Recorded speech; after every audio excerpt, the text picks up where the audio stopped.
সাম্প্রতিক উত্তরপ্রদেশের ঝাঁসিতে বন্ধ ঘর থেকে উদ্ধার হয় 1 বছর 27-এর গৃহবধূর ঝুলন্ত মৃতদেহ।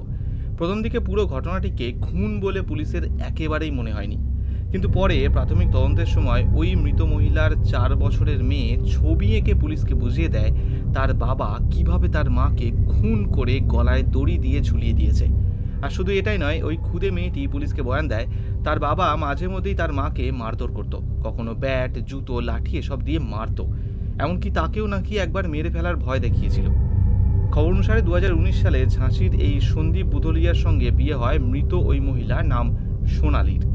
সোনালির বাড়ির লোকের বয়ান অনুসারে বিয়ের পর থেকেই সোনালির কাছ থেকে টাকা চেয়ে ক্রমাগত অত্যাচার করত এই সন্দীপ। পেশায় মেডিকেল রিপ্রেজেন্টেটিভ এই সন্দীপ নাকি বিয়ের সময় 20 লক্ষ টাকা পণ হিসাবে নিয়েছিল। তা সত্ত্বেও বিয়ের পর সোনালির বাড়ির লোকের কাছে নিত্য নতুন আবদার করত। আর এই খুনের আগে বেশ কিছুদিন ধরে তার আবদার ছিল নতুন গাড়ি কিনে দেওয়ার। সোনালির বাড়ির লোকের অভিযোগ, আগের প্রত্যেক আবদার তারা পূরণ করলেও এই আবদার পূরণ করা তাদের সাধ্যের বাইরে ছিল, তাই এইভাবে তাদের মেয়ের প্রাণ যায়।